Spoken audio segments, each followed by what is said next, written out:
Welcome to the party. I'm Sam Ekstrom of Locked On Sports Minnesota. It's our Wednesday Minnesota football party, Care 11 edition. As always, we welcome in Julia Daniels and Ron Johnson. I'm Sam Ekstrom. We're so glad you're with us today on a show that is brought to you by FanDuel.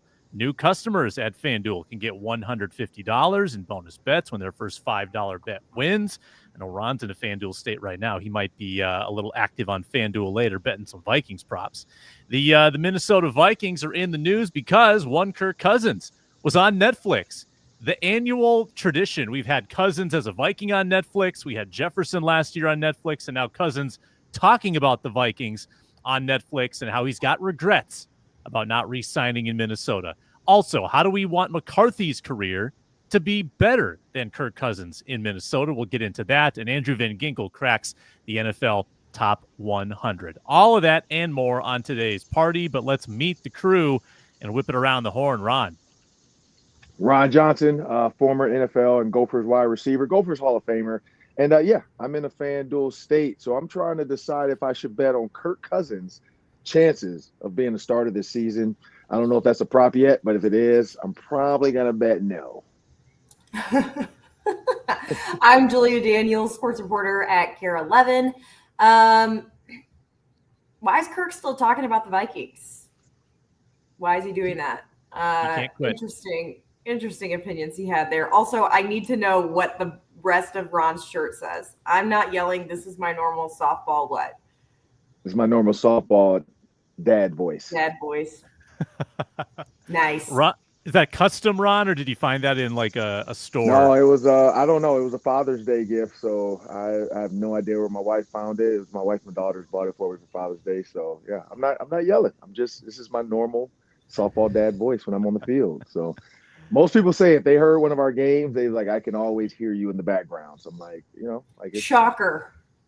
Awesome. Ron, by the way, I don't know about Kirk Cousins on FanDuel, but you can bet on Daniel Jones being a starter on FanDuel. Daniel Jones or Anthony Richardson, you can make that bet. Plenty more at FanDuel. Let's talk Netflix. Kirk Cousins yesterday, and I went in, I did the homework. I watched the relevant parts of the Kirk Cousins on Netflix stuff. I watched him playing the Vikings. They had a big, like a half an episode spent on Kirk coming back to Minnesota. Pretty good stuff. I would recommend it. A lot of emotions for Kirk Cousins talking about it. And he got into, he and Julie are sitting there, I think in their backyard in Atlanta saying, we didn't want to leave Minnesota, but we did want long-term security. And we thought the Falcons were offering that. The Vikings didn't want to offer that. They were giving us a one-year deal. But then Kirk says, had I known that the Falcons were going to draft Penix and the Vikings were going to draft McCarthy, so they're both taking a quarterback in the top 10, I would have preferred to stay in the place that I loved, in the home that my kid was born in, and I'd lived for the last 6 years. Kirk's got regrets, Julia, and I think it's an interesting exercise to play things out. Let's say Kirk accepts that offer. He takes the one-year deal from the Vikings last year. Where would the Vikings be today with their quarterback situation?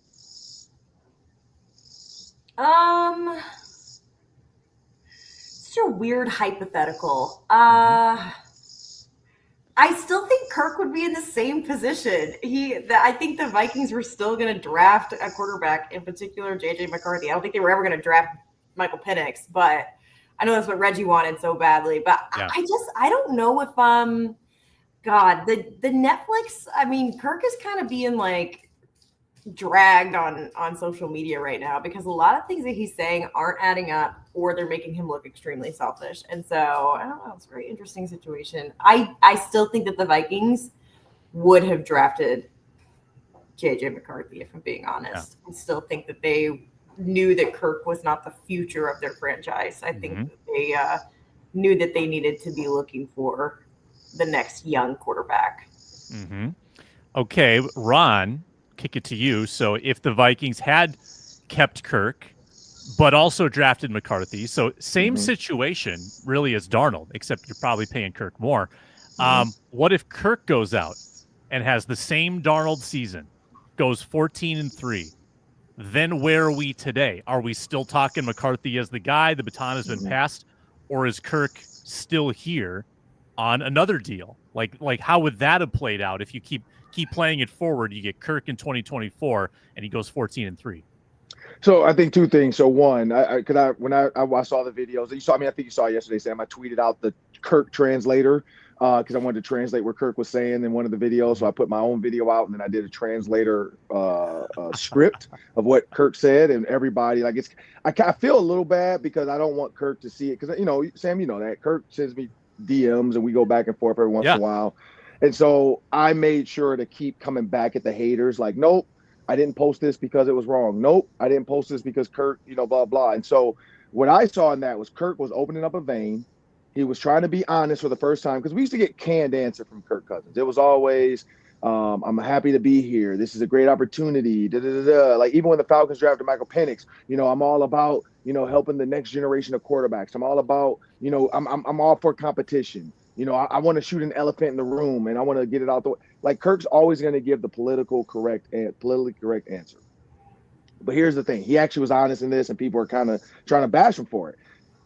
He knew the Vikings were going to draft a quarterback because they told him. I know Kwesi and I know Kevin O'Connell, and they're very honest people, and they did not want to have issues with that the way the Falcons did. So I'm pretty sure they told Kirk because he didn't say if. He said, if I knew the Falcons were going to draft like the Vikings were. So he was saying, I knew that. He said, I knew that. So what I took from that was, Kirk, just come play for a 1-year deal. Let's see what happens. JJ McCarthy gets hurt. Now, here's the problem I would say. Now, because I know your question was what would have happened. I think Kirk coming off an Achilles wouldn't have been as great. Like, I don't think he would have been as great as Sam Darnold. I think he would have been serviceable. I think he would have been good. But would he have stepped up in the pocket and made that throw against Seattle? Maybe not. Would he have taken off running for that first down? Definitely not. So I actually think the Vikings ended up getting a better situation with Sam Darnold's legs. I think arm strength, same. Like they can both sit back there and throw 707 all day. But Sam Darnold's legs gave the Vikings what they needed to see, and now they know JJ McCarthy has it. So if we were in that situation, I don't think they win 14 games. But if they had won 14 games, Kirk Cousins goes the whole season, Achilles gets better, I think we'd be in another drama situation of them having to maybe say, okay, let's Aaron Rodgers this guy, JJ McCarthy. Let's give him one more year like Brett Favre. Let's see how much we can get out of this cow. Because, any farmer is going to say, I'm going to get as much out of my cow before I put him out to the pasture. But I think they would try to get as much out of Kirk Cousins as they could. But I think the money, though, again, that if he would have taken $10 million. I mean, I don't know what the offer was, but he said it wasn't enough for a long-term deal. Maybe it was 25, maybe it was 30. But he wasn't happy with that. And so I think a lot of people, I'm a Kirk fan, and the one thing I'll always be honest about is after you made $300 million, does $20 million really matter? Now, the selfish me, yes, it does. $20 million still matters. Yeah. But at the end of the day, if you want to be where you want to be, somebody told me this, moving is mentally draining, and it's tough to move and think that $10 million is going to make it better. And a lot of people do that. They move, getting $10 million more, and then they regret it because how much more could you have made maybe staying where you are? Because then maybe the Vikings say, hey, Kirk, man, we want you to be a career backup here to JJ McCarthy. We'll keep paying you $10 million for the next whatever years. Because now Kirk, I mean, he's going to get his money for the Falcons. What was that, $100-something million guaranteed? So he's good. He's good. Like he could sit back in that backyard and do Netflix. He could do Omaha Productions with Peyton on Monday Night Football. He's good. But I know he probably would have wanted to maybe stay in Minnesota and stay. Even though he tried to make Atlanta sound great because of his wife, I don't buy that. Yeah, I think he had a home in Atlanta already because of his wife. So I think they just was kind of ready-made. It was an easy move for him. But they mentioned in the show, they said, in January, we packed it up and we never came back. We didn't come back to Minnesota. It was a very cold turkey. It was kind of a tough goodbye. And the kids were like, when are we going to go back to our house? And they're like, we're not, Cooper. Kind of heartbreaking. But Julia, do you agree with Ron that if Cousins is here last year, the Vikings don't win 14 games? Do you feel really I agree. I think this is a conversation I think we talked about this hypothetical before, but coming off of that Achilles injury, it's just not the same. Kirk could never run like Sam Darnold does anyways. we were all pleasantly surprised at Sam Darnold's legs because I think they were the best that we've ever seen them in his career. But I agree with Ron wholeheartedly. Kirk is not the athlete that Sam Darnold is, and he's also older than Sam too. So, yeah, I do think it's How old is Sam, by the way? He's I think he's 28 or 29. Yeah. Like Kirk has him by a good 8-9 years. Like that's a lot. That's a big gap. Yeah. I don't think it's the same at all, actually. Yeah. Well, by the way, funny story about age. Now that I'm in my dad era, we were in the car yesterday listening to old school 90s R&B on my iPhone because, you know, I'm like, you know what? We're in Tennessee. Let's put on a little old school music while we're driving back from the softball game. My 10-year-old daughter, Tevin Campbell, came on. I don't know if you guys remember Tevin Campbell. My daughter's like, he's from the 1900s. Is he still alive? I'm like, girl, we are not that old that the singers we listen to are dead. Like, come on. It's the 90s. It wasn't not like Elvis the Presley, 40s. not Right. the 40s. Yeah. Oh, man. I was so annoyed. I'm like, are you serious right now? She's like, is he alive? Yes, he's alive, girl. He's like 40. Like, what are you talking about?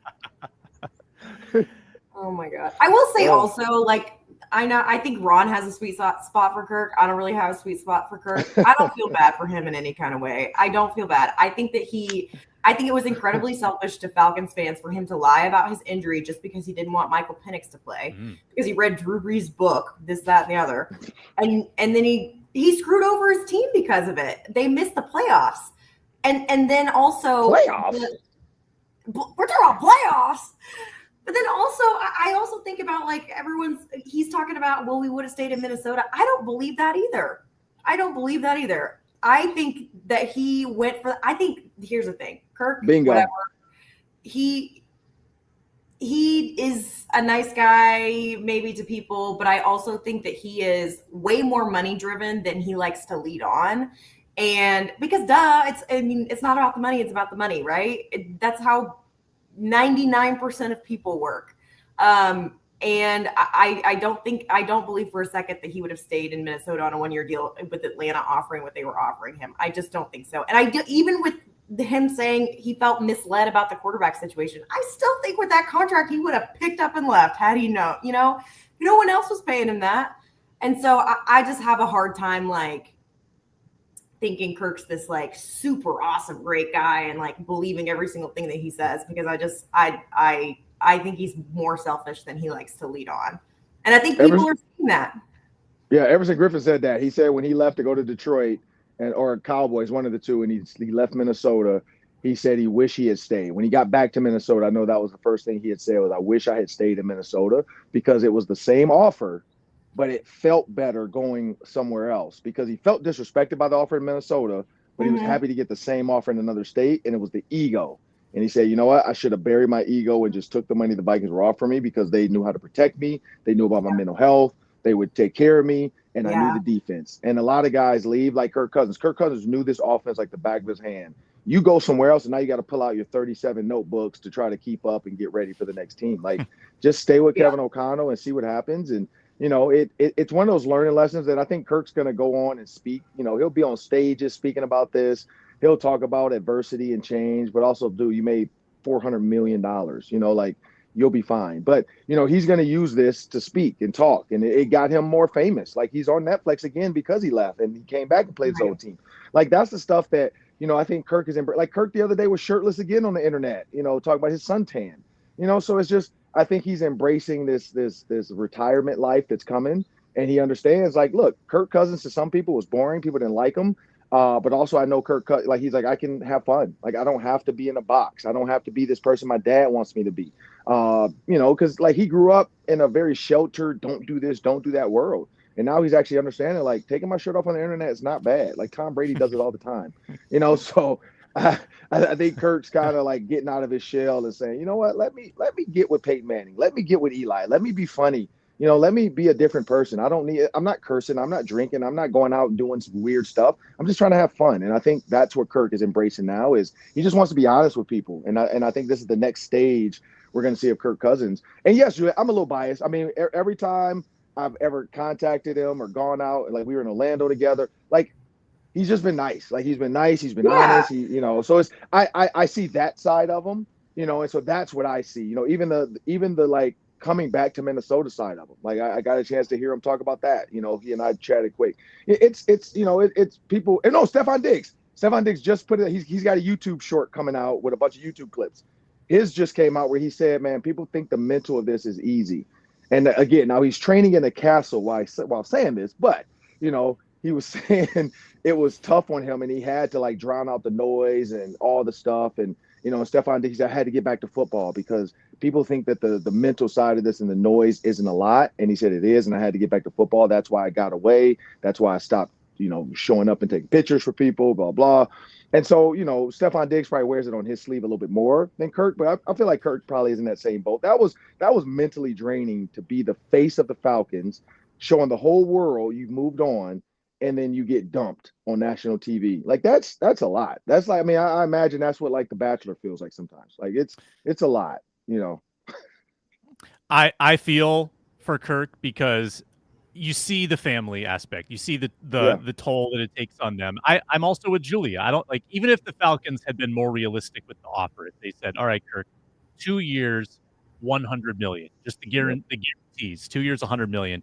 And if he's comparing that to 1 year, 25 with the Vikings, I don't think he's taken the Vikings offer. I don't. No. Even if he knows that Michael Penix is going to be there, Kirk probably would have bet on himself and said, hey, I'm going to have a good season. I'm not going to let Penix see the field. That's what he tried to do. But more importantly, Ron, did you see the Stefon Diggs breakup rumors with Cardi B? I feel like you would be locked in on I did. Yeah. I did. I saw the rumors, and it's as of now, it's rumors. She's in the There's YouTube truth to all castle, rumors. like, a wise man once said, Ron, there's truth to all rumors. And again, she was in the castle originally because he got that castle for her when he went overseas to the it's almost like Fashion Week over there wherever he was at. But then in the couple clips I saw, she's not in them. So I don't know if maybe they had a falling out there. And maybe she just left for a little bit and they're not broken up, but they're just on a break. But by the way, Ross and Rachel were on a break, and we know what happened there for those fans out there. But yeah, they might be on a break. But yeah, I do think Stefon Diggs maybe be just trying to calm down the spotlight of that really, because it probably seems fun at the start, like, oh man, I get to hang out with a rapper, a famous, blah blah, and I'm in the. And then it's like, man, there's a lot. Paparazzi every day. Like, I can't go to the freaking grocery store. I can't even go work out. I can't get on a plane. So I think that probably was draining too for him. And so he's probably like, I just want to be on a boat and have fun. I didn't realize everything I do with this girl is going to end up on social media and try to put me up against Offset, And at the same time, he's probably going through his iPhone like, man, I got Migos all over my iPhone right. Like, what am I do? I can't listen to your ex-husband, your baby daddy's music. Like, it's a lot. Like, that's a lot to deal with, man. Like, I don't even want to see ex-boyfriend's T-shirts around me. Like, and you got to see this dude's music everywhere you go. So, yeah, I'm just saying there's all truth to rumors. You're right, Sam. I probably think they might have taken a little football break so that he can focus back on football. I think Mike Vrabel sat him down after the boat video and said, yo, Stefon, got to end it. Reel it in. And he's so bought in to the Patriot culture that he said, you're right, I got to focus on football. I love this. Well, Ron's they gave him $69 million though, right? They gave him a good chunk of change. Yeah, no, he's got some guarantees. He's not. I don't know if he's bought into the Patriots. He's bought into that check because it's like, hey, because if he does something outside, because he has stuff in his contract that if he does something outside of that detrimental to the team, they don't have to pay him. So I think he doesn't want to end up in that talk. Like, hey, this is contact detriment to the team, man. We're not paying you. So I don't. He was like, hey, all right, man, all right, my bad. I didn't think about that. Yeah, he wants to cash those checks, and he also doesn't want to get suspended too. Suspended without pay. That could be that could take some checks out of your pocket as well. When we come back, off of the Kirk Cousins conversation, how do we want the next 6 years of McCarthy? We're hoping there's 6 years to be better than the 6 years of Kirk Cousins. That's coming up right after this. FanDuel brings us today's show. Summer sports in full swing. Final couple games before the MLB All-Star break. Twins and Cubs. Twins with a big win last night. Get some nice run lines on FanDuel. WNBA and the Minnesota Lynx in full swing. Get some money on the Lynx future to win the title now before that nosedives when they're like 27-2 or something. Bet it now. Bet it early. We got Wimbledon semifinals. Ben Shelton today. That might have started already. Get a live line on it. Put together a same-game parlay on tennis, on golf. It's all there at FanDuel. Great new daily promotions, live wagering options, every single matchup there available for your wagering pleasure at FanDuel. If you're new, you can bet $5 and get $150 in bonus bets if your first bet wins. Bet 5, get $150. That's the deal right now. Open the FanDuel app today or visit FanDuel.com to get started. All right, back on the Minnesota Football Party. Again, we are streaming on the Locked On Vikings YouTube channel, Locked On Sports Minnesota YouTube channel. Audio can be found the Locked On Vikings podcast feed.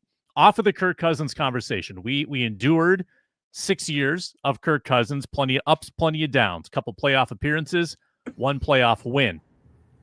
If McCarthy is the guy for the next 6 years, Ron, how do we want this to be different? How do we want the McCarthy era to be a step above the Kirk Cousins era specifically? Playoff wins. I think that's it. Like, honestly, like Kirk did a lot, man. Like Kirk, he's had some big games, some big plays. He had the Kyle Rudolph playoff tight end, fade route touchdown push off allegedly. But Saints, hey, deal with it. That's what I think it's playoff wins. Like, that's the only thing I think people can go out and throw for 4,000 yards. But if you don't win playoff games, that's where fans are always going to come back to, and the media is always going to come back to. Like, how many playoff wins did you have? How many Super Bowls did you get to? And that's like in the upper echelon of quarterback. That's always going to be the litmus test. What kind of winner was he? You know what I mean? Like, you look at Lamar Jackson. That's what they're always going to question. How come he can't get to a Super Bowl? How come he can't win a Super Bowl? He's one of the greatest. He's MVP of the league, but he's not winning Super Bowls. Patrick Mahomes is winning Super Bowls. Tom Brady is considered the greatest ever because he won 7. That's where I think it comes down to. Peyton Manning, Eli, that conversation. Eli is, Tom Brady's stepdaddy, as they want to say, because he took 2 Super Bowls from him. Like, everybody wants to go back and forth about JJ McCarthy in his 6 years. It's going to come down to playoff wins. If he can win, I'd say in 6 years, if they win 12 games every year and they're in the wild card, or they win 14 one year, maybe, and they win the NFC North, it's still going to come down to when they get in the playoffs, can they go beat the Rams? Can they turn around and beat the Lions? Because the Lions are probably still going to be right there with us as long as Jared Goff and those receivers are there and that defense is still together. So I think that, and Dan Campbell, I think that's going to be the key to this. Playoff wins, and, can he even get to an NFC championship? Like, can he get to that game at least? Can he get to the game right before can he get to the Final Four? Because then at least helps his case to say, okay, this was a successful 6 years. Mm-hmm. Julia, your thoughts? My thoughts right now are my cat is on my counter. I can see him back there. Oh. Hear him knocking things off of my counter. Hey, Bo. I think Ron hits the nail right on the head. That is how the quality of quarterback and their value is measured by playoff wins. You said 1 playoff win for Kirk, right? Yeah, 1 out of 2. 1-1 lost, or actually no, 1 out of 3. 1-1 lost 2, so 1-2 record. Yeah, that's just rough. I think we're right on the cusp for the Vikings and Kevin O'Connell. And I think, we've been talking about, obviously, like, our expectations for JJ McCarthy. But if he is what they say he is, then I don't think it's too far off for the Vikings to see some playoff wins here soon. I also think, covering the Vikings for 2 years with Kirk as quarterback. It's stressful. What? No, covering the Vikings. I was finishing your sentence. Yeah. So but covering them for okay. I had black. My beard was black before I started working for the Vikings. So 11 years of Game Day Live will do that to you. Hey, yeah. This is the Minneapolis Miracle right here. Like, it's just. But I will say, covering them for 2 years while Kirk was the quarterback, and then 1 year without him being the quarterback, the team and the locker room were very different. And I think I'm not putting the blame on Kirk. I just think Kirk is like a very, he's like the Coles Cash guy. He's not the coolest guy ever, and this, that, and the other. And I feel like, would it be right to say that the locker room felt like it just had more swag last year than they had before? I know they were kind of getting Kirk into that mode before he left. But I feel like the confidence of the team was higher this past season. And I don't know. I think a little bit of it has to do with just Kirk, because I feel like the quarterback a lot of times sets the tone. Last year it was different because they knew that Sam Darnold wasn't going to be their guy for forever, right? And so I think JJ McCarthy brings, for lack of a better word, a different vibe to the team. I think he's more of a people person than Kirk is, and I think that'll be something interesting to see, like his effect on the locker room too, as he moves into it. I think right now he's still in that rookie position where it's like, he's not, this is Justin Jefferson's team, right? Like, and so I'm interested to see how that affects, as he steps into a leadership role. I know he's he's making the efforts to be the leader because he knows he's a quarterback, but I'm interested to see the effect it has once he really steps into the leadership role and kind of has the respect of the players as a more veteran status in the next few years. But that and playoff wins. I mean, I think playoff wins is the number one thing, right? That has to be different, obviously. But yeah, I'm just interested to see the effect he has on the locker room right now. Kirk was not the easiest guy to rally around. Came in and was instantly paid. Never had a moment in Minnesota where he wasn't one of the highest paid guys. He's not really a connector, not really a glue quarterback. He's a quiet leader. He's an intellectual. He's kind of a color by numbers. He's like, if I follow this formula and take these notes and make these flashcards, then I can succeed at my job. It was not all about vibes with Kirk. It was like, I'm just going to put my head down, do the work. He wasn't really a leader of men, a connector of people. He was often under the spotlight. His failures were blown up. I think he got tense when that occurred. He didn't shake things off very easily. Not a blue-collar guy, not like a great underdog story, not a great success story. I think Sam Darnold was that. Case Keenum was that. JJ McCarthy, coming off an injury especially, is that. I think that's an easy guy to rally around. He doesn't have the stigma of a big dollar figure attached to his name yet. That works in his favor. So I think that the vibes, as Julia mentioned, being in the locker room, and I was there for a lot of years too, I think that she's spot on. I think that it's going to feel a little different.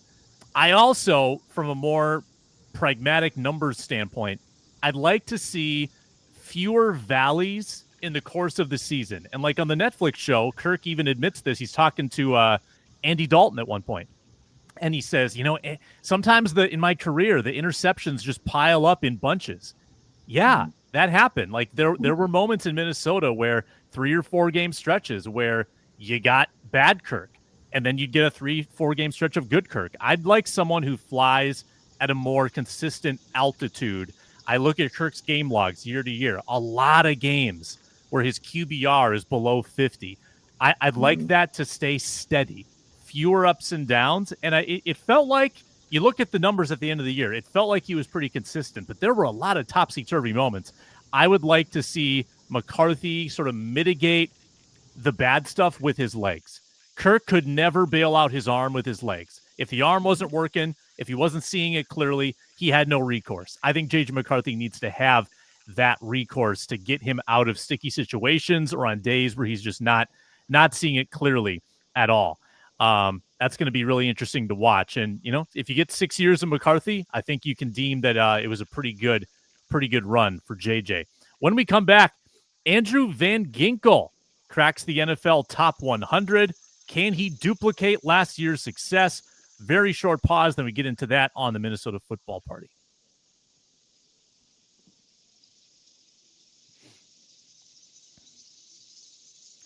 All right, Julia, I think this fulfilled your prediction from last week. We talked about who we expected to see in the top 100. I think you threw out Van Ginkel, and you were correct. Number 88, Andrew Van Ginkel, coming off a career year, 11.5 sacks and 2 pick sixes. Can he do it again? Can we get the same Andrew Van Ginkel or better than we got last year? I think yes. I think we can get better this year. Obviously, he's not new to the Brian Flores scheme, but he was new to the roster. He's new to the defense, new to his teammates. I will say it probably will be a little bit more difficult now that he's not so much of a sleeper anymore. He's not like sneaking up on you and you're like, oh, wait, I forgot Gink is out here on the field with us. I think teams are going to be better prepared for Andrew Van Ginkel this year, but I do think that he has the skill set to adjust to that. Also, you got him and Jonathan Grenard, so you have like two different things you have to look out for there. So I think he's set up for success this season. I'm not surprised that he's on the top 100. Is this his first time in the top 100? It's got to be. It's got to be, because if that's a career year, right? So I don't think he's ever been more than 6 or 7 sacks. This is probably his debut. Yeah. What did you say? 11 sacks? That's 11 and a half, and then the 2 pick sixes. Should have been 3. Detroit game. I think it'll be interesting to see how many interceptions he ends up with this year. I think he could potentially keep up with the sacks, but the interceptions, it'll be interesting to see how teams play that out. Yeah, that's going to come and go. That's going to be a tough stat to sustain. Ron, you mentioned that, I think, last week, but from just the productivity as a pass rusher standpoint, Ron, do you think year 2 with Flores opens the door even more for Van Ginkel? I'm not saying even more. The thing is, now he's not a surprise. Like, and again, he was in a market, maybe because we didn't follow him as much. I didn't see him as much before. I do remember him from college, just because I've been the same thing. I've been doing the Gophers game day show just about the same amount of years. I think we're on year 10 now, 9 or 10. Because I keep forgetting, what year is this for PJ? That always throws me off, because he started off at year 0. And then I think there's like year 8 or 9. Right? Yeah. So this will be year 9 for us, or 8. Yeah, 9 for us, or 10, because we did it 1 year before PJ. So this will be year 10 for us with the Gophers. And so I've seen Van Ginkel in college. I've seen Blake Cashman in college, so on and so forth. So is it sustainable? I think the pressure is getting to the quarterback is still like a unicorn thing. Like, you can get all the pressure in the world, but you got to deal with, now you got defensive linemen that are getting after the quarterback of your team now. You got to deal with teams game planning for you now, because now people are like, oh, this is Grenard, Van Ginkel, and you're on the top 100 now. So now you have a name out there that's going to put you in potentially the Pro Bowl. Now all you got to do is go out there and perform, and now you're on the cool kids list where they're, the fans are going to vote you in, and I think Van Ginkel could do as well, as long as CBS. Oh, the cornerbacks hold up because QB's forcible. I was like, CBS. I'm like, what's CBS got to do with this?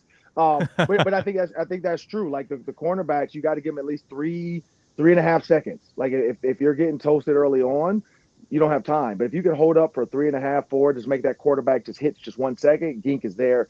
And I think he can keep up the pressure. It's the sacks. Now, again, I'm going back to pick sixes. That's a unicorn thing too. Like that's maybe, but again, that's like, I forgot who said he knew that it was. The Rams. McVay said that. He's like, Matthew Stafford's like, I'm a pump and I'm gonna throw it right underneath you. Like, I'm not throwing it out there. Like I've seen you do this. Why would I give it to you multiple times if you have a chance to pick one of these off?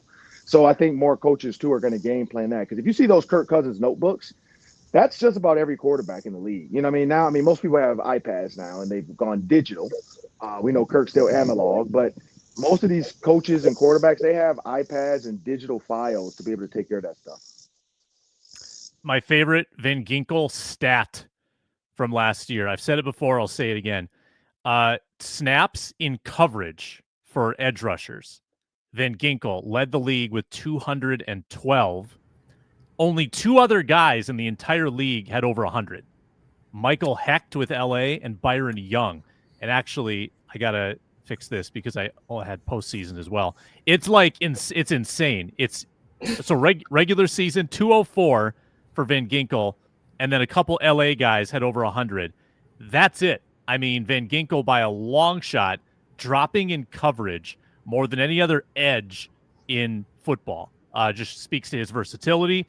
And that makes me think there's a chance that he could intercept some balls this year. When you're dropping 200 times as a coverage guy, you're going to get some opportunities. You're going to get tipped balls once in a while. And maybe he can jump a bubble screen and take it to the house twice. Does he get to face Daniel Jones this year? I don't think so. But he does get to face Aaron Rodgers, who did it last year in London. So Van Ginkel, 11.5 sacks. I think that can sustain. Let's keep in mind, he had never started 17 games before in his career until last year. He was never a top 2 guy. He was a rotational piece. He had not. No, he was very underutilized in Miami. And I think Minnesota identified that let's elevate his role, and look what he did. So I think a dozen sacks could be on the table. Was that Bo? Is that Bo trying to work his way into the shot again? Me in the face with his tail. Yeah, just abusing Julia with that cattail. He never played for Flores though, Miami, did he? Or did he have 1 year? I thought he had a year. I thought he had 1 year overlap. That's what I thought. Yeah, so I think that was part of it too. Is Flores knew from what he saw in practice and was like, man, I've seen this guy. We can get this guy for a cheaper price, but bring him in as a piece and get him in the offseason. And just like Blake Cashman was never truly a star linebacker.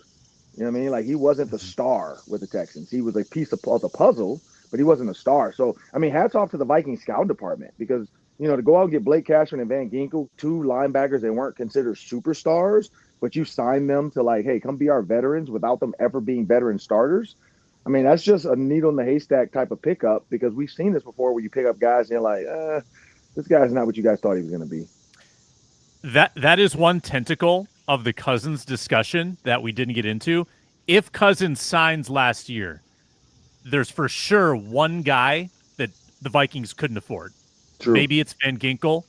Maybe it's Cashman. Somebody wouldn't be here. Somebody probably important. So let's keep that in mind as well. You wouldn't have had a key linchpin of that defense. I've got a Flores question to end the show with, and I think that this is a big one. We'll get into it next on the Minnesota Football Party.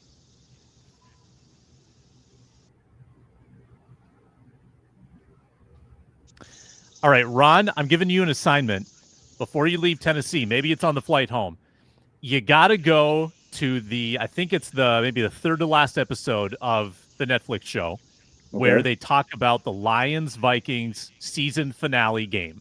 Okay. And it's from the Lions' perspective, right? Because Goff is on the show. A lot of discussion about Goff identifying the Vikings cover zero, zero blitz, and then throwing into the blitz. And if you remember that game, it was so frustrating because the Vikings had free runners coming at Goff, and he would pick them apart. Crossing route, Jamison Williams, right? Amon-Ra St. Brown over here. Jahmyr Gibbs leaking out of the backfield. Carved him up. Same thing happened in the playoff game against the Rams. Stafford carved him up. So here's my question. Can the Vikings and Brian Flores keep doing that? Can they continue to blitz, particularly on those weighty downs, the way that they have? Do you think that works? Is that a winning formula against the league's best quarterbacks?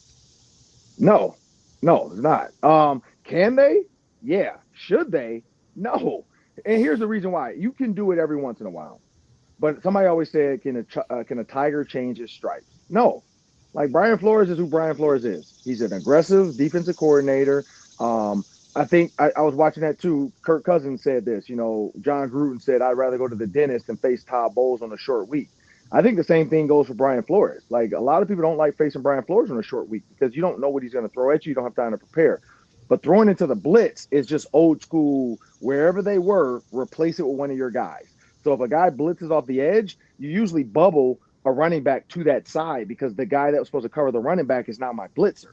So it's just called blitz and replace. So if I'm the receiver, that's why hot route, that's what hot route is, people, for the definition of a hot route. Hot route is I'm counting the 4 linebackers or 3 linebackers in the coverage. The linebacker to my side probably has me, but he also is an unblocked guy if we're counting 7 guys. If the guy blitzes, I just run the slant right behind where he was at. So if the linebacker blitzes here, I'm running a slant right behind him. And so that's why you do throw into the blitz because you might take a hit in the mouth. But when the guy's blitzing, you guys say, okay, there's nobody behind this blitz. I'm going to throw it.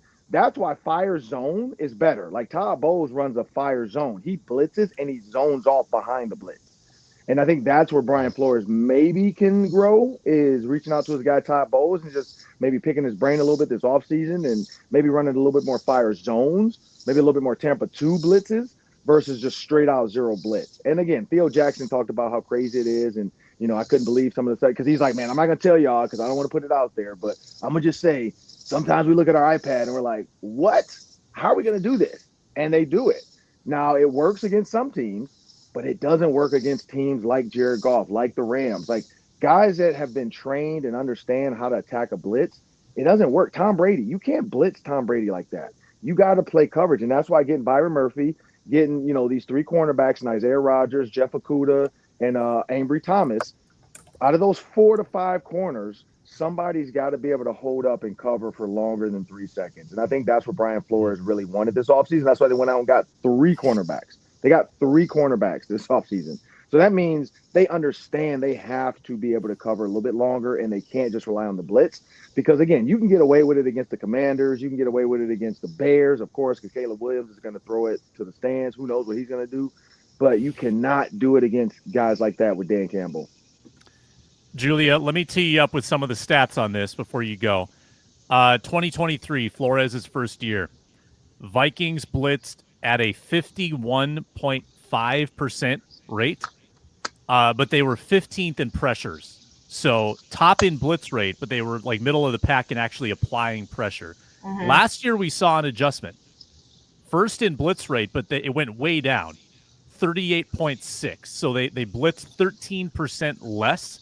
But they were 6th in pressure rate, so they actually got more pressure while blitzing less. So I wonder if there's another adjustment coming after Flores kind of recognized, we're maybe doing this too much. Let's make an adjustment last year. I wonder if that trend continues. Yeah, absolutely. I think that they did that in, I wouldn't say the middle of the season, but I would say like 2/3 through the season, they started to make adjustments because everyone – started figuring out what was going on, right? And I think Ron's right, too. I mean, when I was just looking at the schedule, putting my football brain back in my head, I mean, like, it's not going to work against – what week is that? In week 3 against Joe Burrow? Like, yeah, that's not gonna work.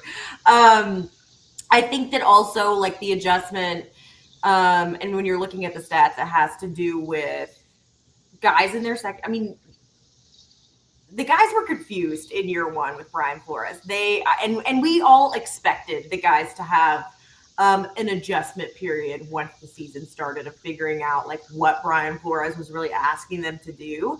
And then I think you go into year 2 under Brian Flores and guys are understanding the scheme a little bit better, but then you also add so much more talent to the defense and those secret weapons that they picked up in the offseason that fit so well, which is, obviously a narrative that we've harped on so much already. But I think going into this year, we're going to see, I think we're going to see a lot of differences. I would argue we'll probably see less blitzing and some things that were just like, what's happening?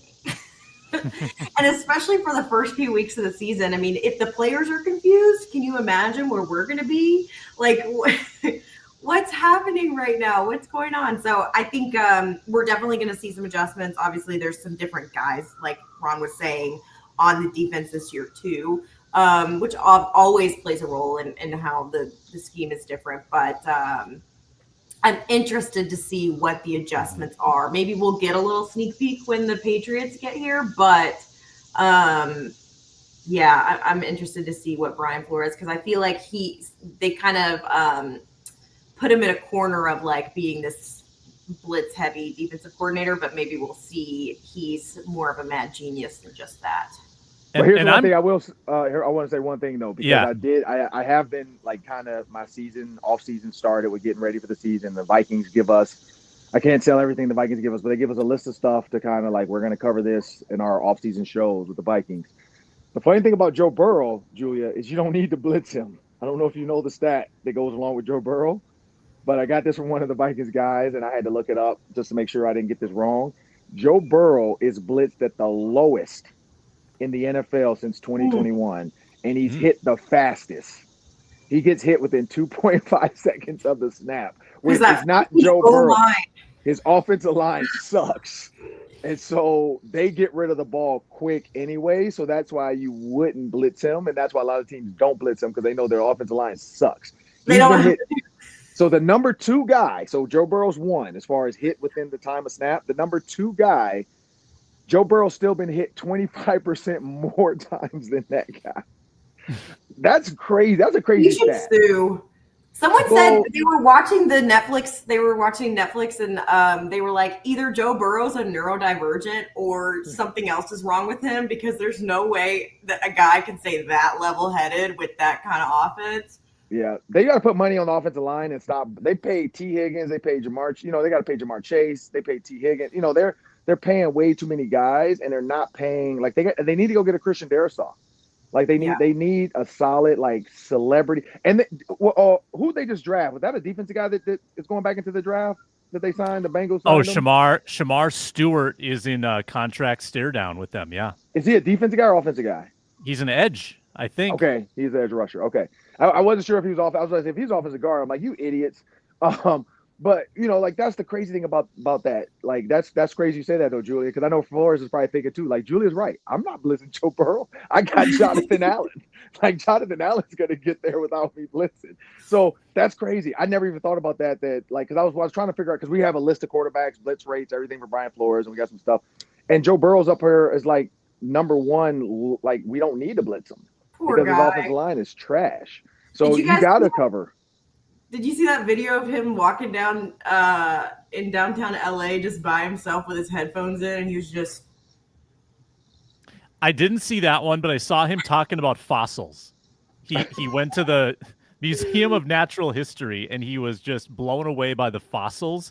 That was a good bit. I haven't watched a lot of the Burrow parts. I'm going to go back and skim them. Oh, wait, he's on there too? On the Netflix? Yeah, Burrow. Okay. Yeah, Burrow, Goff, and Cousins. Yeah. Okay. I've not. Yeah, I was trying to figure out because like every night, like tonight we play at 6, so we're gonna be at the stadium till freaking 8, 9 o'clock. So I might maybe at the water park because I know we're going to the water park, and I'm not really. I mean, it's warm. It's like, was it 84 degrees? So I don't really know if I'm gonna get in the water or not. It's hot though. I might just walk around. But yeah, I might have to watch a little Kirk Cousins, check out some Joe Burrow, because I know I'm gonna need some stuff to talk about during football season. And I know Netflix last year became a huge, like Justin Jefferson, every chance we got on any pregame show, whatever, especially training camp, even on our shows, it came up like, what did Justin Jefferson say? What's next? What did Anthony Edwards say? What did Anthony I'll say though, Minnesota, man, like it's becoming the hub of this Netflix stuff. You got Anthony Edwards, you got Justin Jefferson, you got Kirk Cousins. Like, I mean, that maybe next week's show we should give our top 5 list of who we would like to see or what position could be like defensive. I feel like rush or defensive line. Like, I don't know if they have any John Randall type personalities, but that would have been a great year to do something like that back when John Randall played. Because man, the content you would have got from John Randall, like, oh my goodness. No doubt about it. And hey, Ron, PFF's good for some stuff. I looked this up quickly. Joe Burrow, when he was pressured on 248 dropbacks last year, he was still a killer. 15 TDs, only 3 picks, 59% completion percentage, which ranked 3rd. Insanely good. So that when you're hunted, you understand how to get away. Yeah. That's the crux of it. Against the elites, you got to have a different game plan. And I'm good with bluffing blitz all day. You want to put 7 at the line? Great. Make them adjust, make them think, make them nervous. But I think you got to drop out of it. I mean, you got to drop out of it more often than not, and just rush your 4 and trust your 4. Let Jonathan Allen do the work. Let Javon Hargrave do the work. That's why you got these guys, so you wouldn't have to devote all of your resources to get pressure on the quarterback. So I think that's a good talker going into the year. We've only got 2 weeks till training camp, y'all. Congratulations. We're closing in. Oh, my gosh. What? We're almost there. We're almost there. Yeah. Julia, you got your sun hat ready? Got the SPF 50 ready to stand out there. July 24th. Take roll call. Here's a fun thing for the viewers. Put yourself in my shoes for a second, all right? You're a lady and you work in television, and you go out to the 102-degree practice fields for 8 hours with full makeup, hair done, no shade. Maybe there's an hour of shade when you go stand under the stands for like a little bit. And then you have to go run over, interview some players while you're just disgusting and sweaty. And then you have to write your stuff really quick in the blazing hot sun. And then you have to be on television. And then you have to be okay when people message you on social media and tell you that you look like a mess. Just don't wear makeup. I think you'll be fine without it. Okay. Oh, thanks, Ron. I actually might do that, and I'm gonna say, well, Ron Johnson told me that I don't need to wear makeup. Just put a little powder so that you're not, shining from the sweat. Wipe the sweat off. Just make sure the hair is brushed down. Trust me. No one's gonna notice. Just have AI do it. I think like AI makeup filter. That should be a thing. I can't say too much on camera, Julia, but trust me, you'll be fine. It's fine. Everything's fine. I mean, I honestly, that's how I treat the heat. I mean, I know it's different. I don't wear full makeup, but I just go out there like bare face, and then when it's time to do something, we go inside quick. I, wash my face, throw a little powder on, and then we do it. But see, that's maybe the Vikings need to do that for you guys. They need to let you guys go inside for a minute and just get in the cool air, use the studio to get cleaned up, and then go back out and do your shows. Maybe you should guys have Reggie reach out to the VEN and see if they'll let you guys just take a quick inside. Say we won't talk to players on the inside. We just want to run inside quick, and then we'll come right back out. Please. So, man, my makeup routine before these podcasts is just not as extensive as that. I don't seem to have this problem. I'm not wearing makeup right now because I just can't be bothered to do it this early. See, and see, that's what I'm saying. Like hey, just get out there. Just get out there like that. You'll be good. Julia, before your era, all of what you said was true, except you had to drive an hour and a half to get to practice. To Mankato. Yep. Mankato. Yeah. So you either had to drive or you had to go get a hotel and stay out there. Mm-hmm. That was your choice. I remember one time I got picked up by the truck because I was like, I'm not driving myself. And they were at my house at 5:30 in the morning. I slept all the way to Mankato. I slept in the truck, and then when they got there, Hobie would knock on the door to get me up, go out there and shoot a little, Game Day Live, training camp edition, and then have to stand around. Yeah, I hated that drive out there. And yeah, if you were like me at that time, I didn't get the hotel. I just did the commute, and I did it almost every single day. That was rough. That's a lot. That's a lot. So I guess we're grateful in some ways for TCO. Yeah. Oh, yeah. Ron's got softball.